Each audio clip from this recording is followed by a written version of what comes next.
ya. Sebelum kita memulai perkuliahan hari ini, mari kita berdoa. Silakan kepada Bapak Osman untuk memimpin doanya. Baik, terima kasih. Sebelum kita mengawali pembelajaran ini, marilah kita berdoa bersama-sama. Berdoa mulai. Doa selesai. Baik, terima kasih. Hari ini kita pertemuan kedua itu mengenai hukum dagang ya, pengertian hukum dagang. Nah, di sini mungkin teman-teman ada yang sudah membaca apa itu hukum dagang, prinsip hukum dagang seperti apa?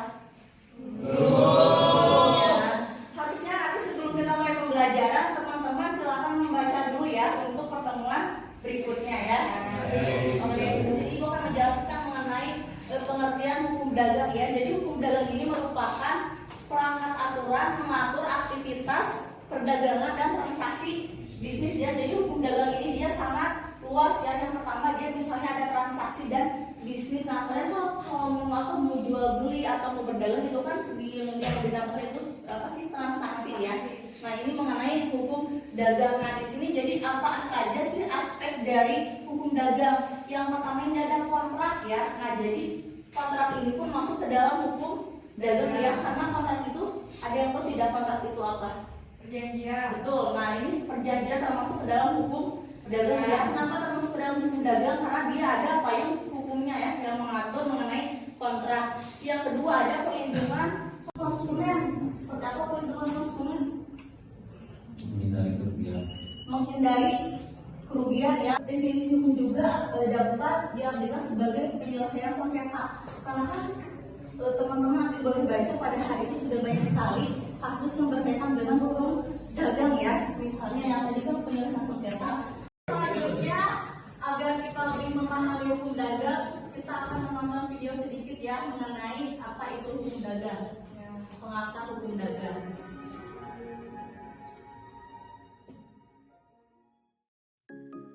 Definisi hukum dagang. Hukum dagang merupakan seperangkat aturan yang mengatur aktivitas perdagangan dan transaksi bisnis. Nah, biasanya hukum dagang ini mencakup berbagai aspek, seperti kontrak, perlindungan konsumen, tanggung jawab hukum, dan penyelesaian sengketa. Prinsip-prinsip hukum dagang. Di sini ada 3. Yang pertama, kebebasan berkontrak. Nah, dalam prinsip ini menekankan bahwa setiap pihak dalam transaksi memiliki hak untuk menentukan isi kontrak, selama tidak bertentangan dengan hukum dan ketertiban umum. Nah, biasanya kebebasan berkontrak ini itu untuk menciptakan fleksibilitas dalam menjalankan usaha. Yang kedua, itu ada perlindungan konsumen. Dalam hukum dagang, mengatur perlindungan hak-hak konsumen agar mereka tidak dirugikan oleh praktek bisnis yang tidak adil. Misalnya, konsumen berhak mendapatkan informasi yang jelas mengenai barang atau jasa yang dibeli. Yang ketiga, itu keadilan dalam transaksi. Nah, jadi seperti apa sih keadilan dalam transaksi ini? Jadi, hukum dagang berusaha untuk memastikan bahwa transaksi ini dilakukan secara adil dan transparan. Biasanya, ini mencakup pengaturan mengenai ketentuan yang harus diikuti oleh para pelaku usaha untuk menjaga kepentingan antara penjual dan pembeli. Hukum dagang di Indonesia. Hukum dagang di Indonesia ini diatur dalam undang-undang. Yang pertama, itu ada Undang-Undang Nomor 8 Tahun 1999 tentang Perlindungan Konsumen, di mana tujuan undang-undang ini untuk melindungi hak-hak konsumen dan menciptakan perlindungan yang lebih baik terhadap konsumen dari praktek bisnis yang merugikan. Jadi, salah satu isi penting dari undang-undang tersebut itu adalah untuk menjamin hak konsumen agar mendapatkan informasi yang jelas dan jujur mengenai produk dan jasa.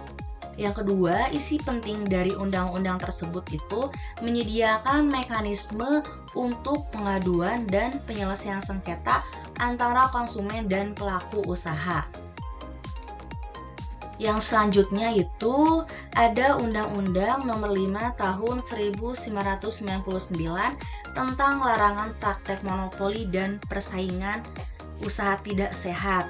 Tujuan dari undang-undang tersebut ini untuk menciptakan iklim persaingan usaha yang sehat dan melindungi pelaku usaha serta konsumen dari praktek monopoli dan persaingan yang tidak sehat. Jadi, pada dasarnya undang-undang ini melarang adanya praktek monopoli yang dapat merugikan konsumen dan pelaku usaha lainnya. Selain adanya larangan praktek monopoli, undang-undang ini juga mengatur tentang tindakan yang dianggap sebagai persaingan usaha tidak sehat. Misalnya seperti penetapan harga, penyalahgunaan posisi dominan, dan praktek curang lainnya. Relevansi hukum dagang. Jadi undang-undang ini menciptakan kerangka hukum yang kuat untuk pelindungan konsumen dan persaingan yang sehat dalam perdagangan di Indonesia. Undang-undang tersebut juga menjadi acuan bagi pelaku usaha dalam menjalankan aktivitas bisnis dengan mematuhi prinsip-prinsip hukum dagang yang berlaku. Dagang dalam ekonomi. Yang pertama, hukum dagang berfungsi sebagai landasan untuk menciptakan lingkungan bisnis yang adil dan teratur. Yang kedua, hukum dagang melindungi hak-hak konsumen dan memberikan mekanisme penyelesaian sengketa yang terpenting itu untuk menjaga kepercayaan dalam pasar.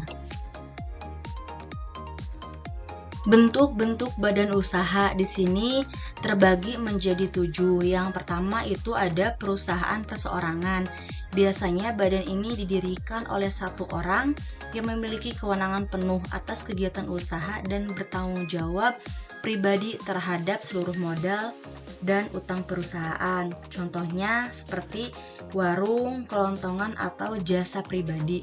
Yang kedua itu ada firma atau persekutuan. Firma ini dimiliki oleh 2 orang atau lebih. Contohnya seperti firma hukum, kantor akuntan, dan usaha bersama lainnya. Yang ketiga ada persekutuan komanditer. Ini contohnya seperti perusahaan keluarga, usaha kecil menengah yang melibatkan beberapa investor. Yang keempat ada perseroan terbatas atau PT. Ini memiliki status hukum yang terpisah antara pemilik dan perusahaan itu sendiri. Contohnya perusahaan manufaktur dan perbankan. Yang kelima itu ada koperasi. Koperasi ini badan usaha yang beranggotakan individu-individu atau badan hukum yang menjalankan kegiatan ekonomi. Contohnya seperti koperasi simpan pinjam, koperasi pekerja, koperasi produksi, dan koperasi konsumen. Yang keenam ada yayasan. Nah, biasanya yayasan ini organisasi yang didirikan dengan tujuan kepentingan sosial atau kegiatan kemanusiaan. Contohnya yayasan pendidikan, yayasan sosial, dan yayasan amal. Yang ketujuh itu ada perusahaan negara atau BUMN. BUMN ini merupakan badan usaha yang dimiliki sepenuhnya atau sebagai besar oleh negara. Contohnya seperti PT Pertamina, PT Kereta Api Indonesia, dan PT Telkom Indonesia. Konsep materi penting dalam hukum dagang ini terbagi menjadi 6. Yang pertama itu ada kontrak bisnis atau perikatan. Biasanya dalam kontrak bisnis ini dibuat antara 2 pihak atau lebih untuk mencapai suatu hasil atau prestasi tertentu. Yang kedua, jual beli dalam hukum dagang. Jual beli dalam hukum dagang ini merupakan transaksi yang paling umum dalam dunia bisnis. Yang ketiga, ada tanggung jawab dan wan prestasi. Wan prestasi ini keadaan di mana salah satu pihak dalam kontrak tidak memenuhi kewajibannya. Yang keempat, hak dan kewajiban dalam hubungan bisnis. Hak dan kewajiban ini merupakan prinsip dasar dalam setiap hubungan bisnis. Yang kelima, merek dagang dan perlindungan. Merek dagang merupakan tanda yang digunakan untuk membedakan barang atau jasa yang diproduksi atau dipasarkan oleh suatu pihak. Perlindungan, agar merek memiliki kekuatan hukum, maka merek harus didaftarkan pada lembaga yang berwenang. Yang terakhir itu perdagangan internasional dan hukum dagang internasional. Perdagangan internasional melibatkan transaksi antara negara-negara yang mengatur jual beli barang dan jasa lintas batas negara. Sedangkan hukum dagang internasional ini mencakup peraturan yang mengatur kegiatan perdagangan antar negara. Jadi kesimpulan dari perkuliahan hari ini adalah hukum dagang bertujuan untuk menciptakan iklim usaha yang adil, transparan, baik untuk pelaku usaha, konsumen maupun masyarakat secara umum. Yang kedua, hukum dagang membantu pelaku usaha dalam menjalankan bisnis secara legal dan efisien.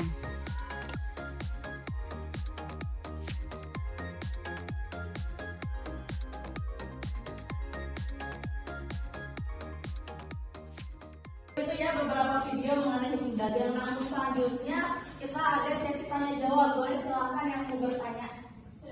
Boleh silakan. Perkenalkan, nama saya Ijana. Ingin bertanya, apa saja yang harus dipahami oleh pelaku usaha? Terima kasih. Terima kasih atas pertanyaannya. Nah, di sini bagi teman-teman ada yang mau menjawab. Boleh silakan. Boleh berdiri ya. Perkenalkan, nama saya Firman, akan menjawab pertanyaan dari teman saya. Identitas para pihak, nama dan alamat pihak yang terlihat dalam kontrak. Yang kedua adalah objek kontrak, deskripsi barang atau jasa yang akan diperjualbelikan. Yang ketiga, harga dan cara pembayaran, penentuan harga dan metode pembayaran yang disepakati. Yang keempat, jangka waktu, durasi kontrak dan tenggat waktu untuk pelaksanaan. Yang kelima yaitu sanksi dan penyelesaian sengketa. Ketentuan mengenai konsekuensi jika salah satu pihak melanggar kontrak dan cara penyelesaian sengketa. Oke, terima kasih ya. Nah, di situ kan ada beberapa poin ya. Tadi ada salah satunya di sana itu harus ada ada yang masih ingat? Kontrak, terus adanya penyelesaian sengketa. Terima kasih untuk pertemuan hari ini, mudah-mudahan memberikan manfaat. Sebelum kita tutup, di sini gua akan memberikan tugas pada teman-teman semua. Nah, di sini tugasnya itu adalah tugas kelompok. Kali ini ada 11 kelompok yang mengenai materi hukum dagang.